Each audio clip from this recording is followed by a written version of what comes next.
Hello, അസ്സലാമലൈക്കും. പുതിയൊരു വീഡിയോയിലേക്ക് സ്വാഗതം. എങ്ങനെ പെട്ടെന്നൊരു നെയ്ച്ചോറ് ഉണ്ടാക്കാന്നുള്ള വീഡിയോയിലേക്ക് സ്വാഗതം. അങ്ങനെ ഒന്ന് രണ്ട് ഐറ്റംസ് എങ്ങനെ പെട്ടെന്ന് ഉണ്ടാക്കുക എന്നുള്ളതാണ് ഇന്ന് വീഡിയോയിൽ കാണിക്കാൻ പോകുന്നത്. അപ്പോൾ വീഡിയോയിലേക്ക് സ്വാഗതം. എന്താ എല്ലാവരും വർത്താനം? എല്ലാവർക്കും സുഖമല്ല? ആദ്യം തന്നെ നമ്മൾ മൺചട്ടിയായിട്ട് വന്നേക്കാണ്. എന്തുണ്ടാക്കണം? കുറച്ച് കരിവേപ്പിൻ്റെ കഴുകി കൊണ്ടുവന്ന് അങ്ങോട്ട് ഇട്ടെടുക്കുക. കുറച്ച് ചെറിയ ഉള്ളി കട്ട് ചെയ്ത് കണ്ടാണ് ഇട്ടെടുക്കുക. എന്തുണ്ടാക്കണം? ഞാൻ ഉണ്ടാക്കാൻ വന്നിക്കണേ ഇന്നലെ ബീഫ് ഉണ്ടായിരുന്നല്ലോ. ബീഫ് ബദരീങ്ങളാണ്ടിൻ്റെ ബീഫ് ഇന്നലെ ഉണ്ടായിനി. ആ ഒരു ബീഫ് വെച്ചിട്ട് ഇന്നലെ അല്ല മിഞ്ഞാന്ന് ഉണ്ടായിനി. ആ ബീഫ് ഇന്നലെ എനിക്ക് ബാലൻസ് തന്നി. അപ്പം ഞാനത് പിടിച്ചിട്ട് അങ്ങോട്ട് അടച്ചങ്ങോട്ട് വെച്ചു. അതുകൊണ്ട് ആ ബാലൻസുള്ള റെസിപ്പി എങ്ങനെ ഒരു പുതിയ രീതിയിൽ തയ്യാറാക്കി എടുക്കുക എന്നുള്ള വീഡിയോയിൽ കാണിക്കാൻ പോണത്. ഇപ്പം 2 പച്ചമുളക് ഇട്ട് കൊടുക്കുന്നുണ്ട്. കട്ട് ചെയ്യാതെ ഇട്ട് കൊടുക്കുക. കട്ട് ചെയ്തിട്ട് കഴിഞ്ഞാൽ എരിവ് കൂടും. ഇനി കുറച്ച് കുരുമുളകും പൊടി ഇട്ടെടുക്കുക. നല്ലൊരു വെറൈറ്റി ഐറ്റം തയ്യാറാക്കുക. ഇന്നലെ ഓല രീതിക്ക് നമ്മൾ തിന്നു. ഇന്ന് നമ്മളുടേതായിട്ടുള്ളൊരു രീതിയിൽ നമ്മളിതിനെ മാറ്റി മറിച്ചിട്ട് മറ്റൊരു റെസിപ്പി ആക്കാൻ വന്നതാണെന്നാണ് പറഞ്ഞു വരുന്നത്. ഇത്രയും ബാലൻസാണ് എനിക്ക് കിട്ടിയിട്ടുള്ളത്. ഏതെങ്കിലും ഇതിൽ അത്യാവശ്യം എരിവുള്ളത് കൊണ്ടാണോ കുട്ടികൾ കഴിക്കാഞ്ഞാൽ എനിക്കറിയില്ല. ഏതെങ്കിലും ഇത്ര ബാലൻസ് ഉണ്ട്. സത്യം പറയുകയാണെങ്കിൽ അതൊന്നല്ല കേട്ടോ. ഇന്നലെ ബിരിയാണി കിട്ടീനി. ബിരിയാണി കൂടി ഉണ്ടായിനി നേർച്ചയ്ക്ക് ഞങ്ങൾക്ക്. ആ ബിരിയാണി കിട്ടിയപ്പോൾ എല്ലാവരും ബിരിയാണിമ്മ കൂടി ഇതിനങ്ങോട്ട് മറന്നു ചോദിച്ചാൽ ഞാനൊക്കെ കൂട്ടീനി. കുട്ടികളൊന്നും വല്ലാതെ കൂട്ടില്ല. അതുകൊണ്ട് ബാലൻസായി. അതുകൊണ്ട് ഇന്നലെ കൂട്ടാനായി എന്നാണ് പറഞ്ഞു വരുന്നത്. ഇത് വേണമെങ്കിൽ നാളേക്കൊക്കെ ഉണ്ട്, കുറച്ച് ആ ഒരു രൂപത്തിലയക്കണമെന്നാണ് പറഞ്ഞു വരുന്നത്. ചുരുക്കി പറഞ്ഞാൽ ഇന്നൊക്കെ ഉണ്ട് എന്നാണ് പറഞ്ഞു വരുന്നത്. അപ്പം നമുക്ക് ഇത് നല്ലോണം ചെറുതായിട്ട് എത്ര വെള്ളം പാരേണ്ടതൊക്കെ നമ്മളെ ഇഷ്ടം. ആ ഇഷ്ടത്തിന് പാരുക. കുരുമുളക് പൊടിയൊക്കെ ഇടണങ്ങൾ കണ്ടില്ലേ. എന്നാൽ പിന്നെ ഇതിക്ക് എന്തെങ്കിലും ഒന്നും ഉണ്ടാക്കണ്ട. പത്തിരി ഉണ്ടാക്കുക എന്ന് പറഞ്ഞാൽ കുറേ ടൈം എടുക്കും. എന്നാൽ പിന്നെ തേങ്ങാച്ചോറ് ഉണ്ടാക്കാന്ന് വിചാരിച്ചാൽ അതിന് തേങ്ങ ചെരണം, ഉള്ളി ഒലിച്ചണം, എന്തൊക്കെ ഉലുവ കേൾക്കണം, അരി കേൾക്കണം, എന്തൊക്കെ പരിപാടി. അതും നടക്കൂല. നമുക്ക് പെട്ടെന്ന് അങ്ങോട്ട് ഉണ്ടാക്കാം. നെയ്ച്ചോറിൻ്റെ അരി അങ്ങോട്ട് കേൾക്കി വൃത്തിയാക്കി കൊണ്ടുവരാം. നമ്മൾ 2 കപ്പ് അരി നെയ്ച്ചോറിൻ്റെ അരി എടുക്കണമെന്നുണ്ടെങ്കിൽ ഒരു 4.25 കപ്പ് വെള്ളം ഒഴിച്ചെടുക്കണം നല്ലത്. എന്നാലേ കറക്റ്റ് പരുവത്തിലായി കിട്ടുള്ളൂ. അങ്ങനെ നമ്മൾ പെട്ടെന്ന് ഉണ്ടാക്കാനാണ് വന്നിക്കണത്. അതാണ് നിങ്ങൾ ഇവിടെ വീഡിയോയിൽ കാണുന്നത്. ഇതുപോലെ നെയ്ച്ചോറുണ്ടാക്കിയാൽ നല്ല സൂപ്പറാണ് കേട്ടോ. അപ്പം ഞാൻ ആവശ്യത്തിന് ഉപ്പിട്ട് കൊടുക്കുകയാണ്. പെട്ടെന്ന് തന്നെ റെഡിയാകാൻ വേണ്ടിയിട്ടാണ് നമ്മൾ നിൽക്കുന്നത്. ഏതായാലും ചട്ടില്ല കുക്കർ അങ്ങോട്ട് അടുപ്പത്ത് കണ്ട് കയറ്റി വെച്ച് കൊടുത്തു. ഗ്യാസ് അങ്ങോട്ട് ഓണാക്കി കൊടുത്തു. ആവശ്യത്തിന് ഉപ്പ് അങ്ങോട്ട് ഇട്ട് കൊടുത്തു. ഇനി നമുക്ക് എന്താ ചെയ്യേണ്ടത് വെച്ചാൽ നമ്മൾ ഏലക്കായ, ഗ്രാമ്പൂ, പട്ട എന്നിവയൊക്കെയാണ് ഞാൻ ചേർത്ത് കൊടുക്കാറുള്ളത്. ഇതൊക്കെ നിങ്ങളും ചേർത്ത് കൊടുക്കാറില്ലേ? അതൊക്കെ ചേർത്ത് കൊടുത്തിട്ട് നമ്മൾ കുക്കർ അങ്ങോട്ട് അടിച്ച് വെക്കുക എന്നാണ് പറഞ്ഞു വരുന്നത്. ചോറൊന്നും ലെങ്കി മറിയാൻ വേണ്ടിയിട്ട് കുറച്ച് ഓയിൽ ഒഴിച്ചെടുക്കുന്നത്. എന്നിട്ട് ഇളക്കി യോജിപ്പിക്കുന്നുണ്ട്. കുക്കർ അടിച്ച് വെക്കുക. മിനുസത്തോട് കൂടി ചോറ് കിട്ടാൻ വേണ്ടിയിട്ടാണ് കുക്കർ അടിച്ച് വെച്ചു.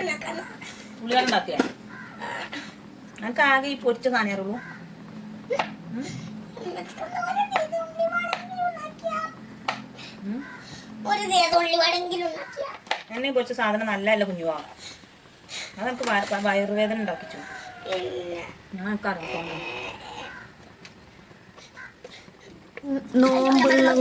നോമ്പില്ലാത്ത കുട്ടികൾക്ക് എന്തോരം തിരക്കാണ് പറയാം. ആ കറക്റ്റ് സമയത്ത് എണ്ണക്കടികളൊന്നും ഇല്ലെങ്കിൽ എന്താണെന്നില്ല ആകെ നേരം വിളിയേക്കാറ്. ഞാൻ എണ്ണക്കടി നല്ലതല്ല എന്ന് പറഞ്ഞ് മനസ്സിലാക്കി കൊണ്ടുവരലാണ്. എനിക്ക് എണ്ണക്കടിനോട് താല്പര്യമില്ല ഉണ്ടാക്കാൻ. നമ്മൾ അത്യാവശ്യം എണ്ണ ചേർത്തിട്ടാണല്ലോ നമ്മൾ തന്നെ ഫുഡ് ഉണ്ടാക്കുന്നത്.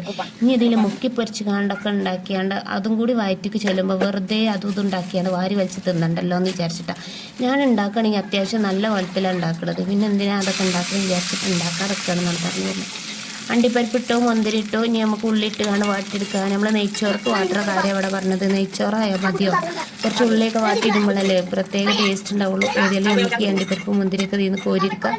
നമുക്ക് അടുത്തതായിട്ട് ഒരു ഉള്ളി ഇട്ട് കൊടുക്കണം. നല്ല ടേസ്റ്റ് ഉണ്ടാവുള്ളൂ അല്ലേ? ഒരു ഉള്ളി ഇട്ട് കൊടുക്കണമെങ്കിൽ ഈ നെയ്യിൽ കിടന്നത് വാടാൻ സാധ്യതയല്ല. നമുക്ക് കുറച്ച് ഓയിൽ ഒഴിച്ചെടുക്കാം. എന്നിട്ട് നല്ലോണം ഇളക്കി യോജിപ്പിച്ചിട്ട് തിരിച്ചും മറിച്ചും ഇളക്കി യോജിപ്പിച്ചിട്ട് അങ്ങോട്ട് വഴറ്റിയെടുക്കുക.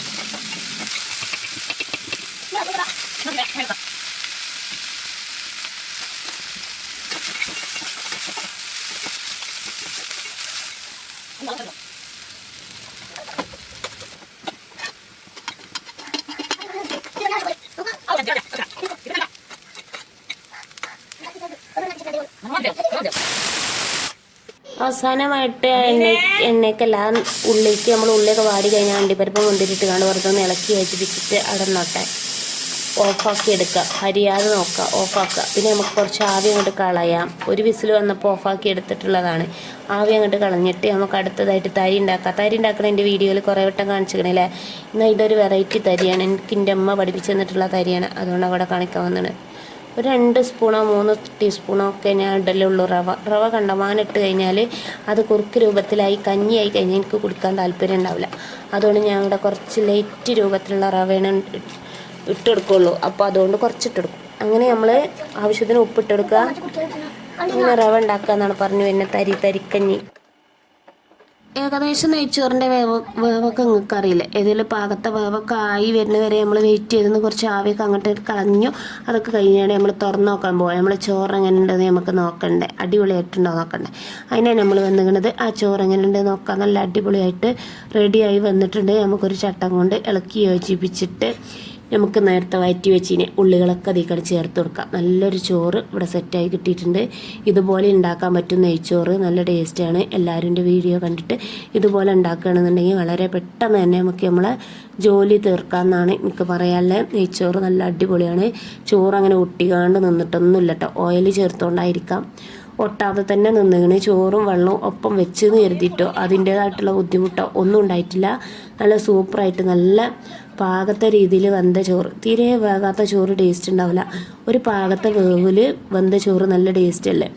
അങ്ങനത്തെ ഒരു ചോറാണ് ഇന്ന് ഞാൻ ഇവിടെ തയ്യാറാക്കി എടുത്തിട്ടുള്ളത്. നിങ്ങൾക്ക് കാണുമ്പോൾ എന്താ മനസ്സിലായിക്കണമെന്ന് വിചാരിക്കണേ. അപ്പോൾ ലാസ്റ്റായിട്ട് നമുക്ക് ഈ ഉള്ളിയൊക്കെ ഉണ്ടല്ലോ, വയറ്റിന് ഉള്ളിയൊക്കെ ഇട്ടുകാണ്ട് നല്ലോണം ഇളക്കി യോജിപ്പിച്ചിട്ട് ഇത് നമുക്ക് അടച്ചു വെക്കാം. ഇനി നമുക്ക് നോമ്പ് തുറക്കുന്ന സമയത്ത് തുറന്നുകാണ്ട് കഴിക്കാം. അപ്പോൾ നല്ല സൂപ്പർ നെയ്ച്ചോറ് വളരെ പെട്ടെന്ന് തന്നെ തയ്യാറാക്കി കാണിച്ചു തന്നിട്ടുണ്ട്. ഇതുപോലെ നിങ്ങൾ ഉണ്ടാക്കി നോക്കി എന്നിട്ട് നിങ്ങൾ താഴെ കമൻറ്റ് ബോക്സിൽ കമൻറ്റ് അറിയിക്കുക. അത്രയേ ഉള്ളൂ.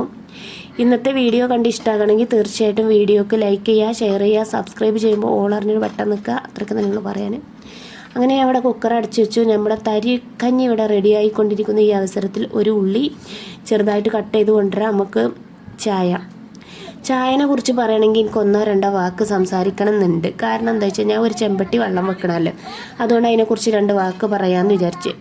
ഞാനുണ്ടല്ലോ ഈ ജ്യൂസുകളൊക്കെ കണ്ടമാനം കുടിച്ച് കണ്ട് തൊണ്ടക്ക് വേദന, അസ്വസ്ഥത ഒക്കെ ഉണ്ടായിനി. കുട്ടികളോട് ഞാൻ പറയും ഫ്രിഡ്ജിൽ വെച്ചത് കഴിക്കണ്ട. ഓലെത്ര പറഞ്ഞാലും അതെടുത്ത് കഴിക്കും. അപ്പം എൻ്റെ ഒരു അഭിപ്രായം വെച്ച് കട്ടൻ ചായ എന്തായാലും ചൂടാണല്ലോ, ചൂടുള്ള സാധനം തൊണ്ടയിൽ കൂടെ ഇറങ്ങുമ്പോൾ ഒരു ആശ്വാസമാണ്.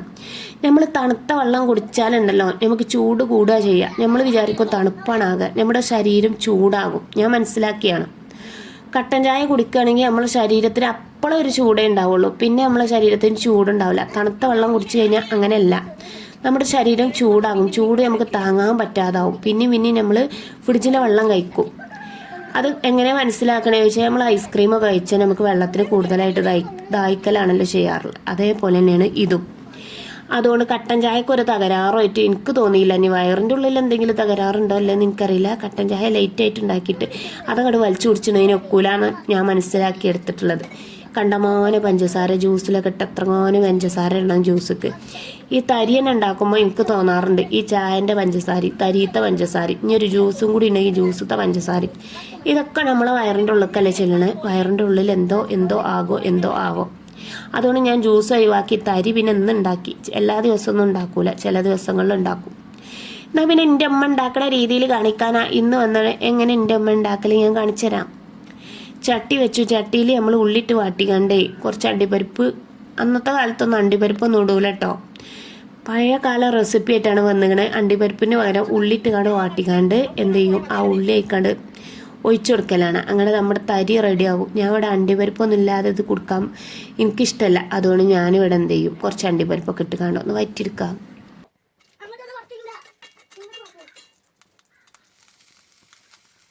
ഞാൻ പറഞ്ഞില്ല ഞങ്ങളോട് ഉള്ളിടും ഇടുന്നൊക്കെ പറഞ്ഞാണ്ട് ഞാൻ മറന്നുപോയി. ഏതെങ്കിലും ഉള്ളി ഇട്ടെടുക്കണേ നമുക്ക്. ഉള്ളിട്ട് കാണാൻ നന്നായിട്ടൊന്ന് വഴറ്റിയെടുത്തിട്ട് നന്നായിട്ട് ഉള്ളി വാടണ വരെ ഇളക്കി വെച്ചിട്ട് നമുക്ക് തരിയിലേക്ക് ഒഴിച്ചെടുക്കാം. പുതിയൊരു രീതി എന്ന് പറയാൻ പറ്റില്ല, പഴമയിലെ ഒരു പഴയ രീതിയായിട്ടാണ് വന്നിരിക്കുന്നത്. നല്ല ടേസ്റ്റാണ്, എനിക്കിഷ്ടമാണ്. പണ്ട് കാലങ്ങളിൽ ഇങ്ങനെയൊക്കെയാണ് തരി ഉണ്ടാക്കുക. അതുപോലെ പായസമൊക്കെ ഉണ്ടല്ലോ, പായസം, സേമിയ പായസമല്ല, എന്താ പറയുക, പുലാവി എന്താ പറയുക, ഗോതമ്പ് കൊണ്ട് ഉണ്ടാക്കണ ആ പായസമൊക്കെ ഞങ്ങൾ ഉള്ളിട്ട് തൂമിച്ചല്ലേ ചെയ്യാറുണ്ടായിന് അന്നത്തെ കാലത്ത്. അങ്ങനെ ചെയ്യുമ്പോൾ നല്ല ടേസ്റ്റ് ഉണ്ടാവല്. എനിക്കിഷ്ടമാണ്. അതുകൊണ്ട് ഞാൻ ഇവിടെ ഉണ്ടാക്കി കാണിച്ചു തരാമെന്ന് വിചാരിച്ചു. അങ്ങനെ വന്നാണ്. എന്നിട്ട് ഇതിക്ക് ഒഴിച്ചെടുത്തു. അത്രേ ഉള്ളൂ. ഇന്നത്തെ വീഡിയോ അതിൻ്റെ പക്കാണ്. ഇത്രയും നേരം എന്നോടൊപ്പം നിന്ന് സഹകരിച്ച് കണ്ടു നിന്ന എല്ലാ കൂട്ടുകാർക്കും ഒരിക്കൽ കൂടി നന്ദി രേഖപ്പെടുത്തിക്കൊണ്ട് ഞാൻ എൻ്റെ വീഡിയോ നിർത്താൻ പോവാണ്. അടുത്ത നല്ലൊരു കുക്കിങ്ങിൻ്റെ വീഡിയോ ആയിട്ട് ഞാൻ വരുന്നതാണ് ഇൻഷാ അല്ലാ. Okay bye, see you, tata. നന്ദി, നമസ്കാരം. Okay bye. പപ്പടം പൊരിച്ചെടുക്കണം അല്ലേ?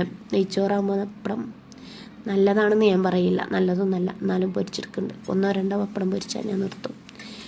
ഇനി അടുത്ത നല്ലൊരു വീഡിയോയിൽ കാണാം ഇൻഷാ അല്ലാ. Okay by.